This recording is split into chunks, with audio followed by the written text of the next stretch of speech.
Estamos de regreso aquí en su Congreso de la Mañana, cerrando septiembre, hoy martes 30. La entrevista que tuvimos muy útil porque, como hablaba el representante de Industria y Comercio MIPYME, pues la informalidad es muy grande en República Dominicana, de ahí la importancia de proyectos como ellos desde el Ministerio de Industria y Comercio. Nosotros, tristemente, tenemos que seguir hablando del caso Senasa, don Víctor. ¿Del caso? Senasa. Cada día una nueva información, un nuevo entramado, un nuevo fraude en un departamento distinto. Y es que ahora una investigación de la periodista y comunicadora Edith Febles, pues reveló que hubo unos fraudes millonarios, más de 700 millones de pesos, a través de vacunas que el gobierno compraba a precio especial, que distribuía en centros de salud a través de estas jornadas de vacunación, y que entonces esos centros de salud le facturaban a Senasa. Y no solamente que se la facturaban después de haberla recibido gratis del gobierno, sino que triplicaban el precio por el cual fueron comprados por nuestro propio gobierno. Don Víctor, está grave, se mencionan 5 centros, todavía no nombres, pero definitivamente nosotros no sabemos a dónde va a parar pero que el pulpo de PLD fue poco. El pulpo no fue pulpo narañeco. Esto está terrible. Bueno, y mira que tú te refieres, o nos estamos refiriendo a un solo caso, ¿no? Conocido, que es Senasa. Y fue porque afectó la salud, don Víctor, porque si hubiera sido algo de tránsito, de Indotel o de otras instituciones que no van directamente con el pueblo, no nos enteramos. No, mira lo que pasa. Eso ocurrió igual como ha pasado por ejemplo, en la policía. En la policía cuando ellos saben que lo que estoy diciendo es exactamente así. Muchos cogerán cuerda, pero es así. En la policía cuando se da un palo y hay una repartidera, eso se va a saber, van a caer todos presos.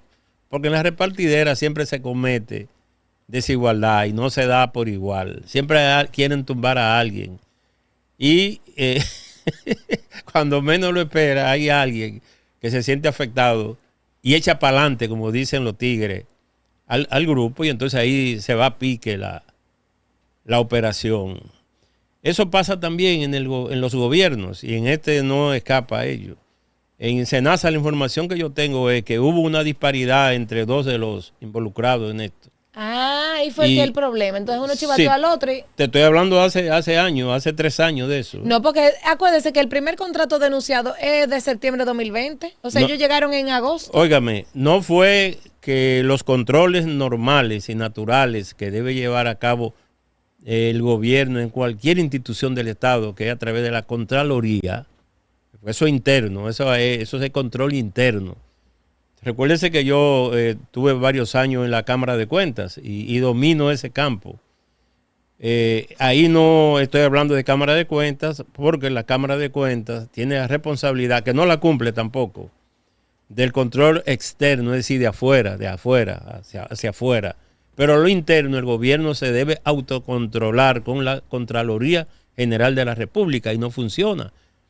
Y si funciona a medias o acoteja, como decimos, los números para que todo quede bien, que se relaciona con el tema de la elusión de impuestos, que mucha gente no lo paga sin violar la ley, solamente sacándole el cuerpo a algunas actividades.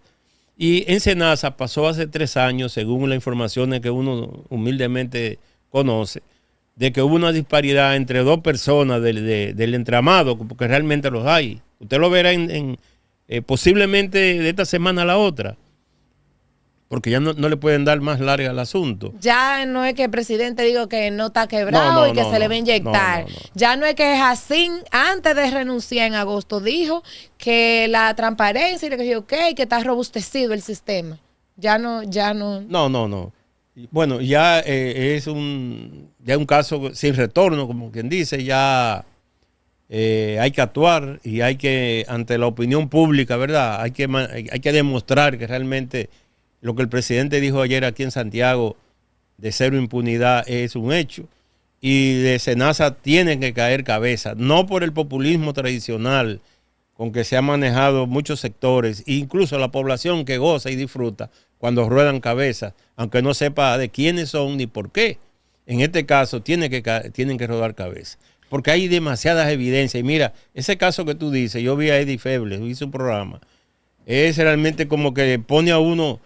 ¿Usted sabe lo que son los programas de vacunación que se llevan a cabo de manera ordinaria? Y en eso hay que saludar al Estado dominicano, que en ese aspecto yo sé que se cumple el pie de la letra con el tema de la vacunación.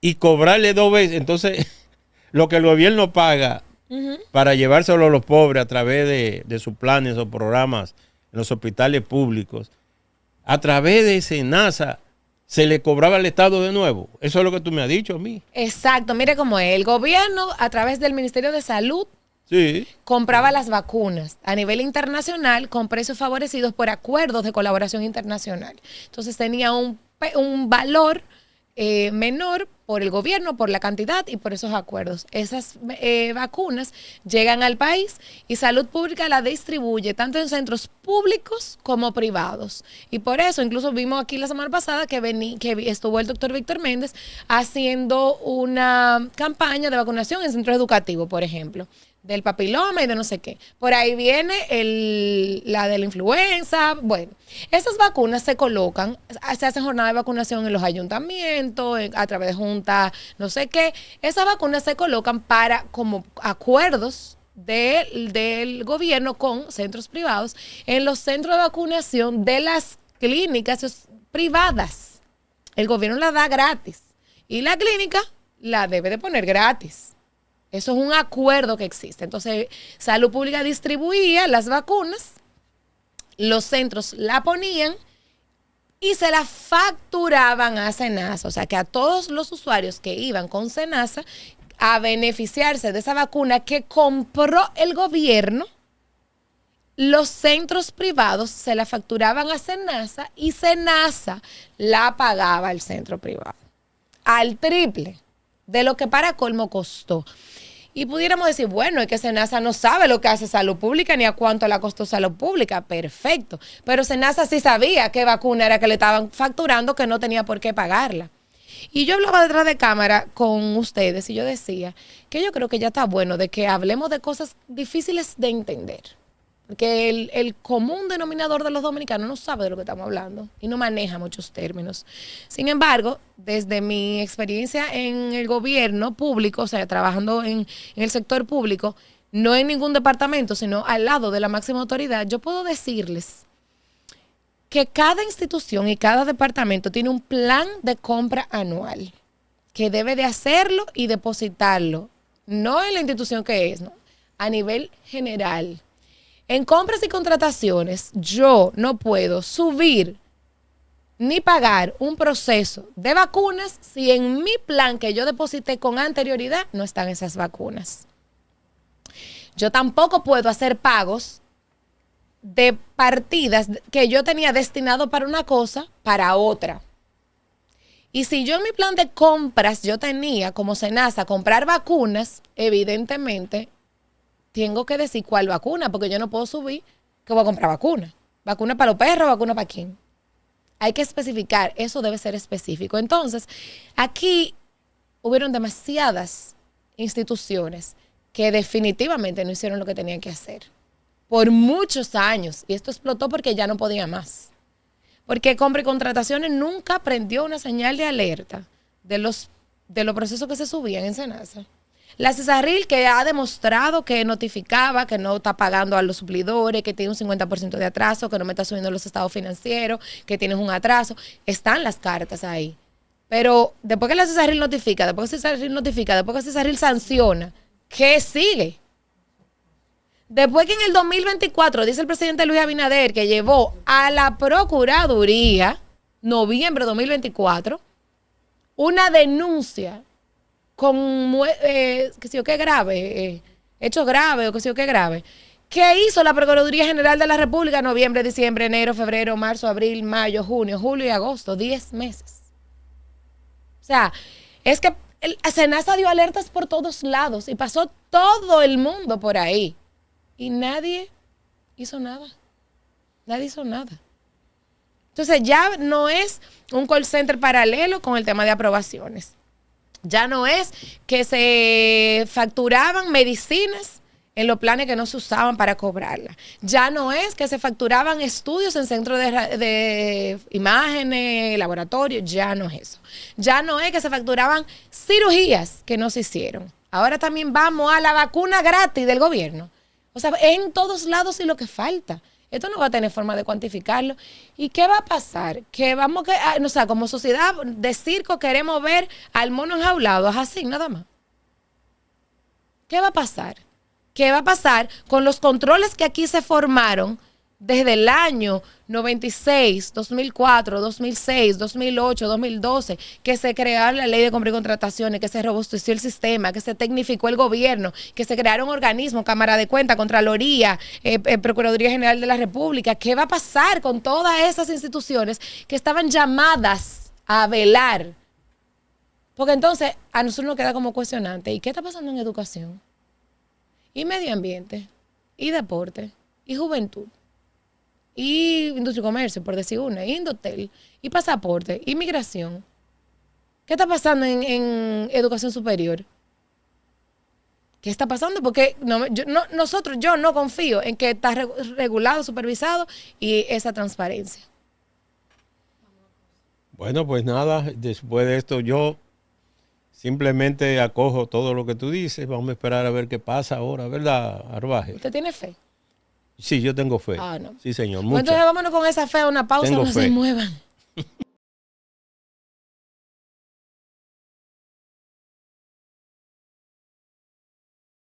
Hacemos una pausa y regresamos en breve con más informaciones. El Congreso de la Mañana.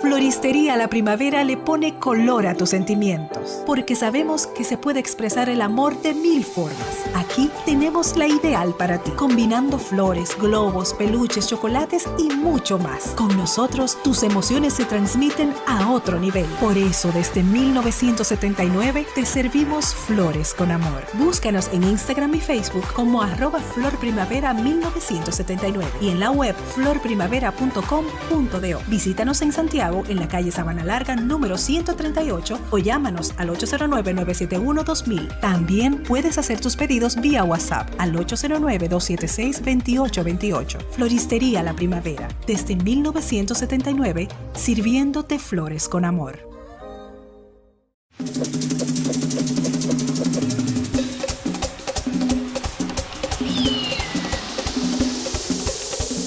La ciudad de Santiago de los Caballeros ha evolucionado en las últimas décadas para convertirse en un destino turístico con gran capacidad. Una de sus potencialidades es el turismo MICE, que se refiere al turismo de reuniones, congresos profesionales, viajes de incentivos, conferencias, ferias, conciertos, festivales y exhibiciones. Visit Santiago es la plataforma de promoción de Santiago de los Caballeros como destino de reuniones y congresos. Esta iniciativa se ampara en una asociación sin fines de lucro creada por empresas privadas vinculadas a la industria del turismo, tales como centro de convenciones, hoteles, servicios de transporte y salud, recintos deportivos, instituciones culturales, restaurantes, productores de eventos, entre otros.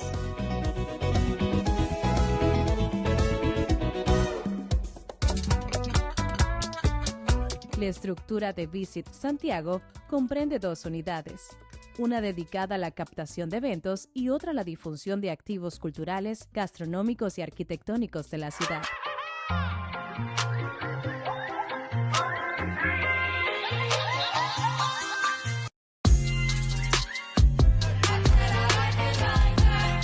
Porque en Visit Santiago creemos que se puede promover nuestra ciudad corazón como una ciudad cultural, dinámica y alegre con más de 500 años de historia.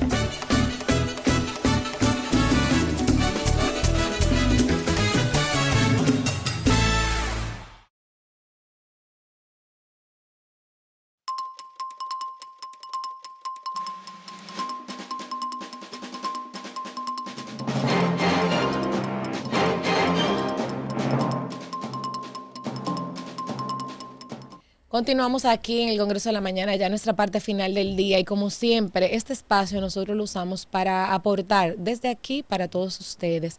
Hablamos mucho de salud mental, hablamos de que faltan leyes, políticas públicas, de que falta presupuesto, de que faltan muchas cosas. Sin embargo, la salud mental es compromiso de todos y todos podemos aportar. Por eso, el licenciado Misael Hilario tiene un video para todos ustedes hablando de la concientización y la prevención del suicidio. Vamos a compartirlo con ustedes esperando que sea de ayuda. Compártalo con alguien. No necesariamente porque usted entiende que está en esa situación, sino porque podemos ayudar. Mientras más manejemos el tema, podemos identificar y evitar este tipo de situaciones.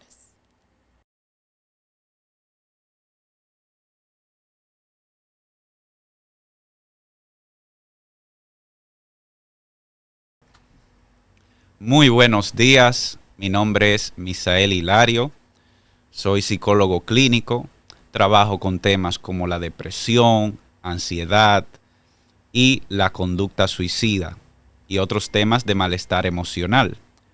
Pues precisamente sobre este último, la conducta suicida, quiero hablarles hoy. Esto en el marco del 10 de septiembre, que es el Día Mundial de la Prevención del Suicidio. Primeramente, ¿qué es la conducta suicida? ¿Y qué es el suicidio? Bueno, el suicidio es la acción deliberada de una persona terminar con su propia vida. Es decir, es el acto consumado. Por otra parte, la conducta suicida es más amplia. Es el espectro de acciones e impulsos que llevan a una persona o tienen el potencial de llevarle a terminar con su vida, al suicidio consumado. Esto abarca desde el pensamiento o ideas suicidas hasta impulsos por quitarse la vida, conductas de autolesión, intentos de suicidio y por último el suicidio consumado. Es decir, es un abanico de situaciones y acciones. Quiero compartirles algunos datos sobre el suicidio. Por ejemplo, en el año 2021 hemos tenido en la región de las Américas o el continente americano, como queramos llamarle, un total registrado de 727,000 fallecimientos por suicidio. De esta cantidad, tanto en ese año como en general, alrededor de un 79% son hombres. Es decir, la persona que fallece por suicidio es del sexo masculino. En ese sentido, el suicidio afecta, por lo menos en su acción consumada, de forma desproporcional a los hombres. También el suicidio ocurre con gran frecuencia en personas jóvenes, siendo la tercera causa de muerte entre personas de 25 años a 39 años de edad.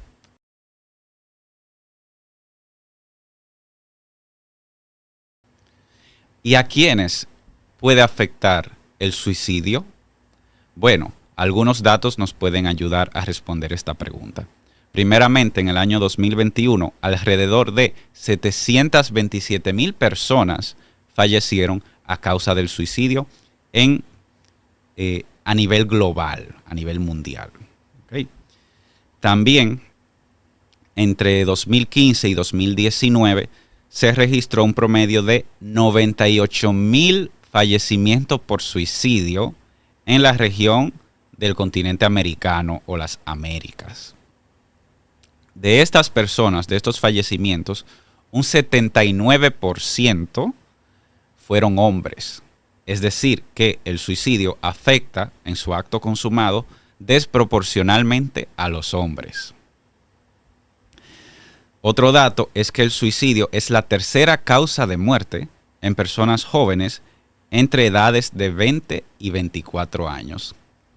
Y por último, algunos de los métodos que se suelen utilizar para la acción consumada son la asfixia, armas de fuego, intoxicación por drogas, entre otros. Estos son algunos datos, es decir, hay una gran cantidad de personas anualmente que fallecen a causa del suicidio. Son muertes en un sentido prevenibles, porque podemos abordarlo con estrategias que veremos más adelante. Y de estos fallecimientos hay poblaciones que son más vulnerables que otras, como jóvenes en edades de 20 y 24 años, también personas en edades superiores a los 70 años también se encuentran en un grupo vulnerable, así como el sexo masculino.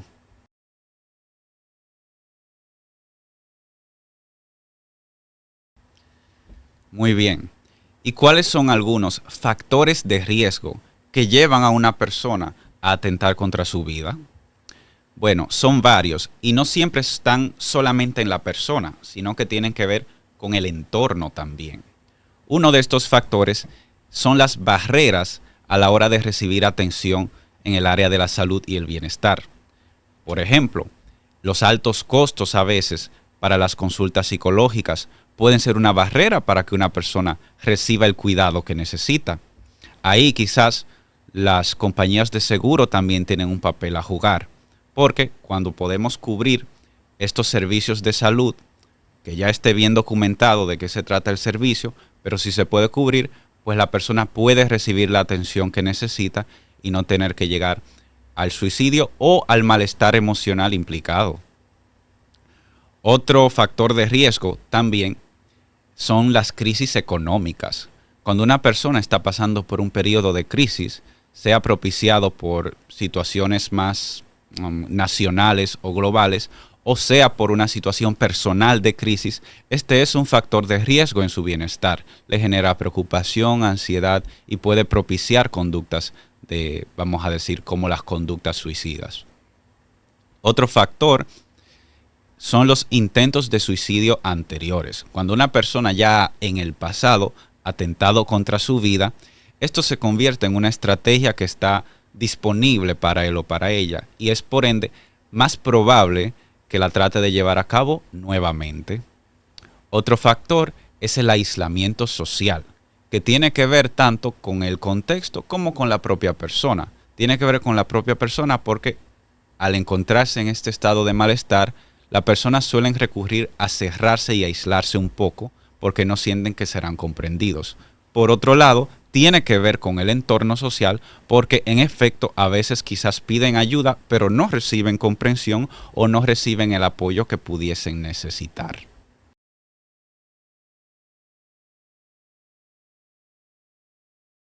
Muy bien, ahora veamos el polo contrario. ¿Cuáles son estos factores que pueden proteger a la persona de la vulnerabilidad ante el suicidio? También son varios.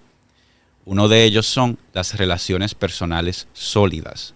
Cuando una persona tiene vínculos sociales, familiares, donde puede permitirse ser como es, expresar lo que siente, se sienta bien o se sienta mal, esto actúa como un cojín de protección ante el malestar. Entonces es muy importante que como red de apoyo podamos sostener el malestar y podamos escuchar a la persona cuando se expresa. Otro factor son las creencias religiosas o espirituales. Cuando una persona tiene una convicción, por ejemplo, sobre su lugar en el mundo o el propósito que tiene su vida, evidentemente esto hace que lo piense más antes de descartar su propia existencia y hace que las acciones que realice en su diario vivir tengan un sentido. Eso le ayuda a sostenerse y a cuidar su bienestar. Por otra parte, también puede ayudar el sentimiento comunitario, parecido al ámbito de las creencias religiosas. El tener un sentimiento de pertenencia, de pertenecer a un grupo o de pertenecer a una comunidad, pues te ayuda para sobrellevar las emociones difíciles y los problemas de la vida. Además, te lleva a pensar que aun cuando los momentos son difíciles, tu vida no solo te afecta a ti, sino que afecta a una red de personas. Eres parte de algo mayor. Entonces, esto también ayuda a sobrellevar los malestares. Y es importante que, como sociedad, cultivemos ese sentimiento comunitario. Tener actividades comunitarias, tener sentimiento de pertenencia, darle participación a las personas en los asuntos de su comunidad, tanto a las personas adultas como a las personas más jóvenes. Otros factores incluyen también las prácticas de bienestar positivas.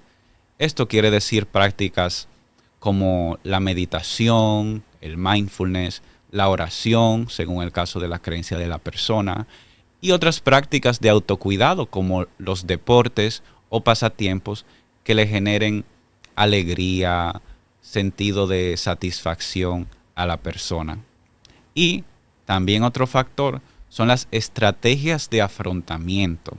Cuando la persona tiene estrategias, tiene un repertorio de comportamientos para desenvolverse ante los problemas de la vida que su situación le presenta y para gestionar las emociones que ocurren, pues es mucho menos probable que estos malestares se agraven y que estrategias menos útiles o constructivas, como las conductas suicidas, sean utilizadas.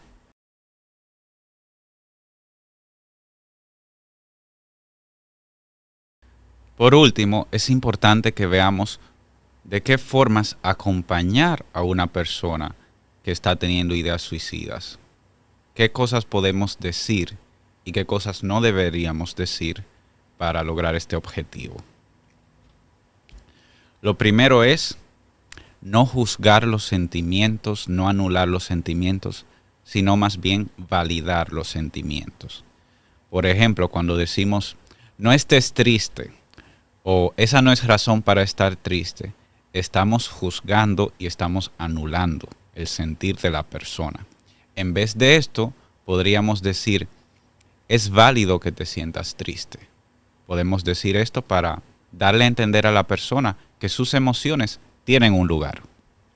También podríamos decir algo así como, quizás yo no me he sentido triste por esa razón, pero sí me he sentido triste por otras cosas, así que te puedo entender. Es decir, es importante que seamos honestos, pero que hagamos un lugar para el malestar de la persona.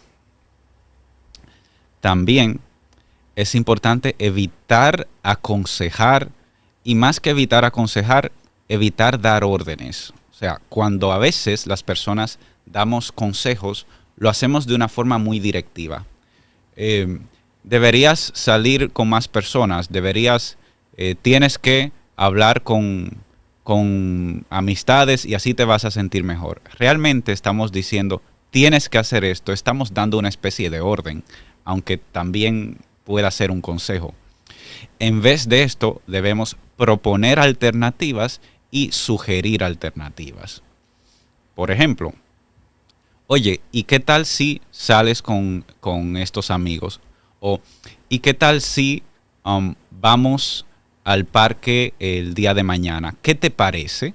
O sea, le devolvemos la opción a la persona de que decida si esto es válido para él o no, o si es válido para ella o no. Entonces, evitar dar consejos y más bien dar sugerencias o alternativas, devolviéndole siempre la opción a la persona. También es importante, digamos, dejarle saber a la persona que puede buscar ayuda profesional. Eso también es un punto muy importante. Y dejarle saber que estás ahí para él o para ella. Puedes decir, sabes, si tú quieres hablar, cuentas conmigo. Pero podríamos no decirlo de forma directiva. Es decir, cuéntame qué es lo que te pasa. Sino más bien, si quieres hablar, cuentas conmigo. Esto es una forma de hacer espacio para lo que la persona siente, pero dejando la opción en él o en ella de tener ese acercamiento. Ese es un punto. Otro punto también es, en especial para familiares o personas que comparten entorno con el afectado sería construir y tener rutinas de comunicación, de momentos de recreación o de momentos de diálogo donde la persona puede descargar esas emociones difíciles. A veces los familiares, por ejemplo, vienen a consulta con que una persona tiene ideas suicidas, tiene un gran malestar y quieren orientaciones sobre qué hacer, pero no hay un momento o una costumbre en el diario vivir de tener encuentros de diálogo, lo cual facilitaría el gestionar estas emociones. Entonces, hay algunas costumbres o recomendaciones, puede ser tener un momento de reunión familiar, por lo menos una vez a la semana, donde se hablen sobre las emociones difíciles que cada uno de los miembros de la familia vivió. Eso podría ser una recomendación.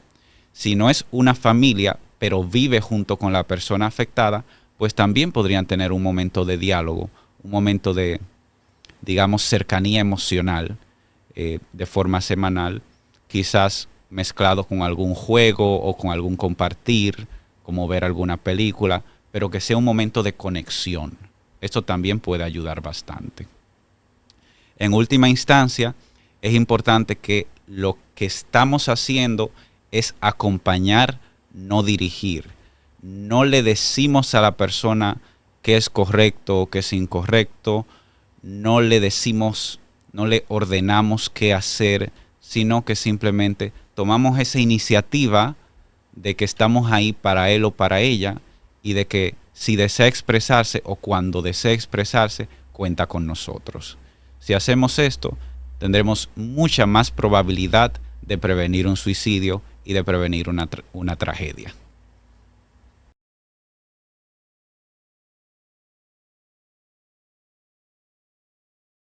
Estas cifras y datos que he mencionado pueden encontrarla en la página de la Organización Mundial de la Salud, OMS, así como herramientas y otras informaciones que pueden ayudarles a prevenir las conductas suicidas. Por último, si tú o alguien que conoces están pasando por esta situación difícil, por favor, busquen acompañamiento profesional para que podamos superar esta situación. Pueden encontrar mi servicio profesional en el Centro Psicológico Raíz, en la calle Puerto Rico, número 12, y en el número de teléfono 849-581-8667. 849-581-8667. También pueden encontrarme en mi Instagram profesional, licenciado Misael Hilario. Estamos a la orden.